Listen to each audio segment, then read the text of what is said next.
Hello दोस्तों, स्वागत है आपका करोज मैथ पर। आज हम लोग पढ़ने वाले हैं ज्योमेट्री। और ज्योमेट्री का आज बेसिक और बेसिक के साथ साथ कंसेप्ट समझते चलेंगे, है ना। उसका आज देख लेते हैं ज्योमेट्री का बेसिक। उसके बाद ये बेसिक अगर समझ में पूरी तरह से आ जाएगा, उसका ज्योमेट्री में कुछ नहीं रखा है, समझिए ज्योमेट्री वैसे बनेगा। तो आ जाइए, हम लोग क्या करते हैं, चालू करते हैं। ये दिखा रहा है ना, देखिए ज्यामिति। ज्यामिति में आज हम जो स्टार्ट करेंगे वो रेखा डैश स्टार्ट करेंगे, है ना। वो हम क्या पढ़ेंगे, रेखा। देखो ये रेखा जो है ना, ये दो प्रकार से बटा हुआ है। रेखा किसको बोलते हैं, तो देखो अगर जैसे कि अगर देखा कि इस तरह से अगर खींचा हुआ है तो वो रेखा हो गया, समझिए, इधरो और उधरो, वो क्या हो गया, रेखा हो गया। अगर मान के चलो ऐसे अगर खींचा है, ऐसे खींचा है, तो वो क्या है, रेखा है। तो ये रेखा हो गया, जिसका माने दोनों तरफ क्या होता है, लंबाई होता है, मोटाई नहीं होता है, मोटाई नहीं होता है, सिर्फ क्या होता है, लंबाई होता है। उसे हम क्या बोलेंगे, रेखा बोलेंगे।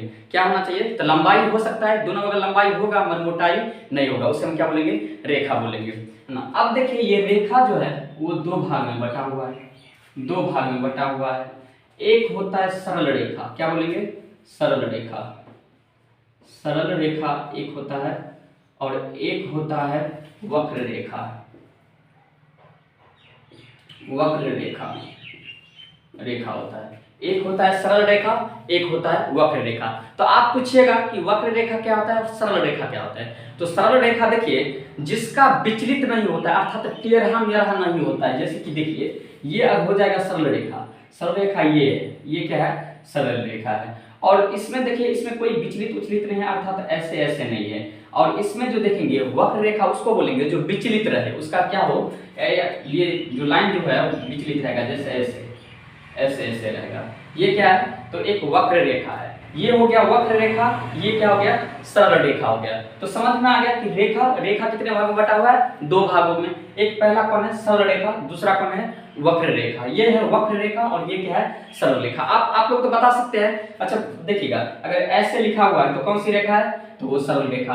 अगर मान के चलिए ऐसे ऐसे ऐसे ऐसे लिखा है तो कौन सी रेखा हो जाएगा, वक्र रेखा। तो ये समझ में आ गया कि रेखा ये कौन सी होगी, वक्र रेखा, और ये कौन है, सरल रेखा।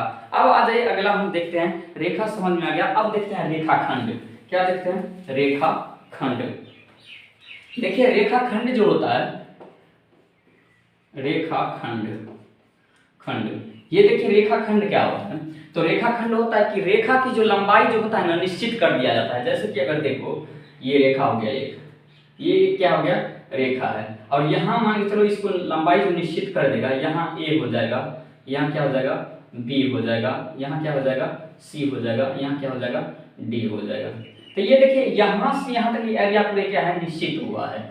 यहाँ से एरिया क्या है, पूरे निश्चित है लंबाई। तो इसको हम क्या बोलेंगे, रेखाखंड बोलेंगे। क्या बोलेंगे इसको, रेखाखंड। तो किसी भी रेखा की जो लंबाई निश्चित कर दिया जाए, जैसे कि ए और बी यहाँ काटा हुआ है, देखिए रेखाखंड में हुआ है, अर्थात खंडित कर दिया गया है, उसे हम क्या बोलेंगे, रेखाखंड बोलेंगे। क्या बोलेंगे, रेखाखंड बोलेंगे। समझ में आ गया रेखाखंड क्या है। पहले देखो हम पढ़े थे क्या चीज, रेखा। रेखा कितने भाग में बटा हुआ है, दो भाग में। एक होता है सरल रेखा, एक क्या होता है, वक्र रेखा। सरल रेखा जो सीधी रहती है, उसमें कोई विचलित नहीं रहती है, समझिए। उस सरल रेखा, वक्र रेखा में पूरे विचलित रहता है। जैसे दिख रहा है ऐसे सांप की तरह, सांप कैसे चलता है, ऐसे टेढ़ मेढ़ जो क्या करता है, चलते हैं, वैसे क्या चल रहा है, वक्र रेखा चल रहा है। उसका हम क्या पढ़ेंगे, रेखाखंड। क्या पढ़े, रेखाखंड। रेखाखंड क्या होता है, ये देखिए रेखा है, और ये जो खंडों में विभाजित है, क्या है, खंडों में विभाजित है। जैसे यहाँ खंड है और यहाँ खंड है, ये इसकी लंबाई और इसकी लंबाई और इसकी लंबाई, ये पूरे क्या है, खंडों में लंबाई दिया हुआ है। इसको क्या बोलेंगे हम, रेखाखंड बोलेंगे। ये समझ में आ गया। चलिए अब आ जाइए अगला देखते हैं, किरण।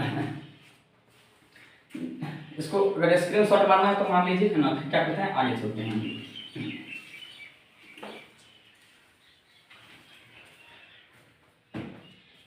देखिए किरण आप देखेंगे, किरण, किरण किसको बोलेंगे, है ना। तो सिर्फ इसका क्या होगा, एक ही दिशा क्या होगा, लंबाई बढ़ेगा। जैसे कि एक रेखा है, ये रेखा है, और इसका लंबाई एक ही दिशा बढ़ेगा, उसे हम क्या बोलेंगे, किरण।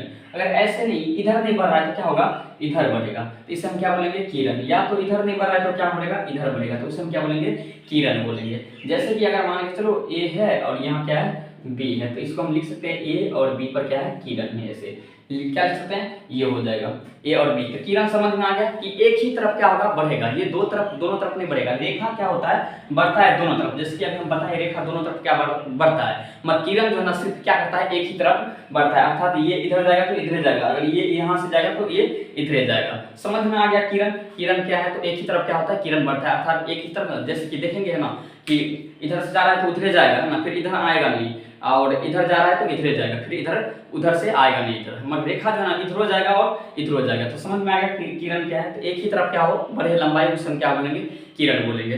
अब आ जाइए अगला देखेंगे समांतर। समांतर देखेंगे, इसको मिटा देते हैं।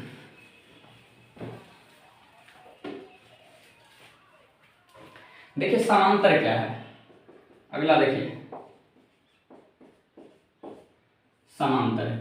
देखिए समांतर क्या है, तो समांतर क्या बोलेंगे, तो किन्हीं दो रेखाओं के लंबाई जिसके बीच का अंतर क्या हो, समान हो। किन्हीं दो रेखा है, दो या दो से अधिक भी हो सकता है, ये नहीं कि दो ही होगा, दो या दो से क्या होगा, अधिक भी हो सकता है, जिसकी लंबाई क्या होना चाहिए, तो लंबाई क्या होगा, तो बीच में क्या होगा, समान होना चाहिए। लंबाई क्या होगा, बीच में समान होना चाहिए। जैसे कि अगर देखिए ये क्या है, दो रेखा है, ये दो रेखा है, और यहां से यहां तक इसका लंबाई जो होगा, और यहां से यहां तक लंबाई होगा, जो यहां से यहां तक होगा वो यहां से यहां तक ही होगा, और जो ही यहां से यहां तक ही होगा उसे हम क्या बोलेंगे, समांतर बोलेंगे। अर्थात ये बड़ा और छोटा रहने से कोई जरूरी नहीं, ये इतने बड़ा भी हो सकता है, ये इतने बड़ा भी हो सकता है, और ये इतने छोटा भी हो सकता है, इसके लिए कोई प्रॉब्लम, बड़ा और छोटा से कोई लेन देन नहीं, मगर बीच का जो एरिया होना चाहिए, यहाँ बीच की लंबाई जो होना चाहिए वो क्या होगा, समान होना चाहिए। बीच की लंबाई क्या होना चाहिए, समान होना चाहिए। तब मान के चलो अगर ए इसको मान लिया, इसको बी मान लिया, इसको सी मान लिया, इसको क्या मान लिया, डी, तो हम इसको लिख सकते हैं कि ए बी समांतर जो है वो क्या है, सी डी है। ए बी समांतर क्या हो जाएगा, सी डी। अगर मान के चलो जैसे कि अगर ये दिया है, ये रेखा है, और मान के चलो इसके और इसके करते हैं, अगर एरिया जो बीच में क्या होना चाहिए, समान होना चाहिए, जैसे कि इस यहाँ से एरिया उतना ही होना चाहिए जितना यहाँ से होना चाहिए, तो ये क्या हो जाएगा, ये रेखा और ये रेखा क्या हो जाएगा, समान हो जाएगा। समझ में आ गया। जैसे कि अगर देख लीजिए ये है और ये देखिए ना, जैसे कि यहाँ से यहाँ तक एरिया क्या होना चाहिए, बीच की समान होना चाहिए, और यहाँ से यहाँ के लिए क्या होना चाहिए, समान होना चाहिए, तब जाके ये रेखा इसके समांतर होगा और ये रेखा क्या होगा, इसके समांतर होगा। तो समझ में आ गया। तो क्या बोलेंगे, रेखा बड़ा हो या छोटा उससे कोई लेन देन नहीं है, मगर बीच का जो है ना दूरी क्या होना चाहिए, समान होना चाहिए, हर एक जगह क्या होना चाहिए, समान होना चाहिए। जैसे कि अगर देख लो कि अगर मान के चलो यहाँ ऐसे किए और यहाँ ऐसे किए, अगर यहाँ उतना ही दूरी है, उतना ही दूरी अगर यहाँ हो जाए, पूरी जगह उतना ही दूरी हो जाए, तब ये क्या हो जाएगा, ये रेखा के क्या हो जाएगा, समांतर हो जाएगा। क्या हो जाएगा, समांतर हो जाएगा। समझ में आ गया ना कि समांतर क्या है। चलिए अब क्या करते हैं, अगले पर हम क्या करते हैं, चलते हैं अगली रेखा के बारे में समझते हैं।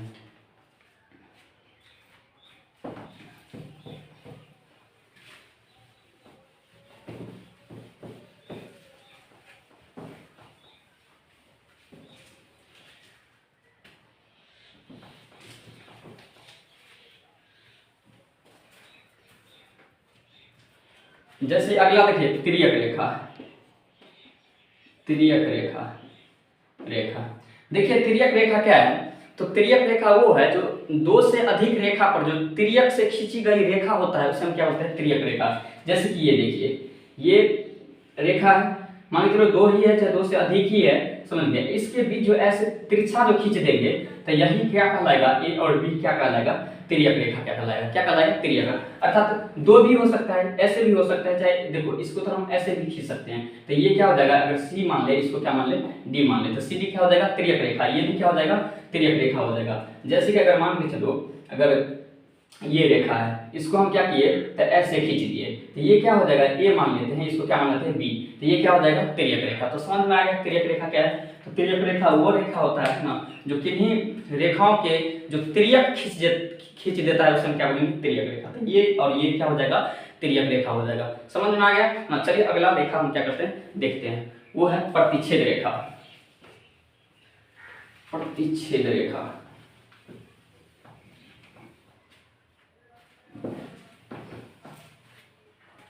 देखिए प्रतिच्छेद रेखा,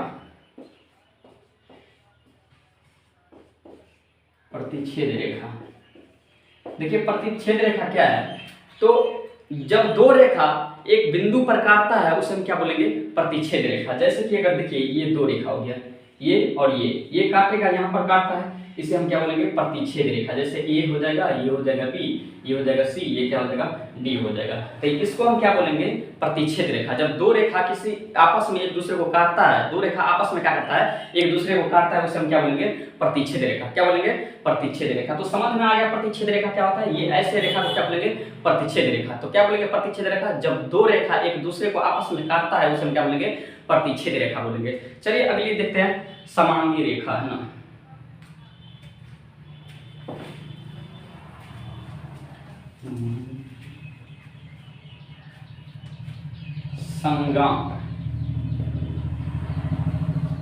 संगामी रेखा देखिए, संगामी रेखा क्या है ना। तो क्या बोलेंगे संगामी रेखा, जैसे कि एक ही बिंदु पर है। देखिए क्या बोलेंगे संगामी रेखा, एक ही बिंदु पर अनेक रेखा खींचा जाता है, बहुत माने रेखा खींचा जाता है, उसे हम क्या बोलेंगे संगामी रेखा बोलेंगे।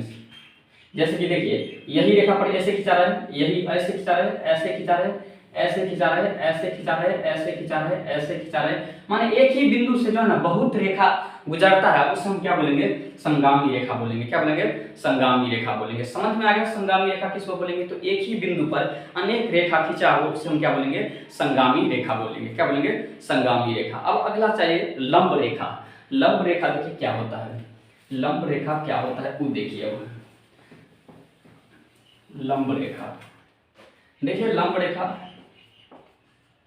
लंब रेखा, लंब रेखा वो रेखा होता है जो देखिए ये सतह है, एक सतह है और उसके बीच जो है ना जब दो रेखा मिलकर लंब बना देता है, जैसे ये हो गया, तो इसको हम क्या बोलेंगे, ये 90 डिग्री का बनाएगा, कितने डिग्री का 90 डिग्री का बनाएगा, तो ये जो हो जाएगा वो लंब रेखा हो जाएगा। ये क्या हो जाएगा लंब रेखा हो जाएगा, अर्थात ये और ये क्या हो जाएगा लंब रेखा, या ये वाला क्या हो जाएगा लंब रेखा होगा। तो समझ में आ गया, जब दो रेखा एक दूसरे के एक जैसे सतह रेखा है, ये क्या है सतह रेखा और ये खड़ा रेखा है, और ये इसका बीच जो कोण बनता है अगर 90 डिग्री का बन जाए तो उसे हम क्या बोलेंगे लंब रेखा। जैसे कि अगर मान के चलो ए है, ये बी है, ये सी है और ये डी है, तो हम बोल सकते हैं ए बी लंब, ए बी लंब, ए बी लंब सी डी क्या होगा, ए बी लंब क्या होगा सी डी होगा। तो समझ में आ गया कि लंब रेखा क्या है। अब अगला चलिए हम देख लेते हैं लंब रेखा।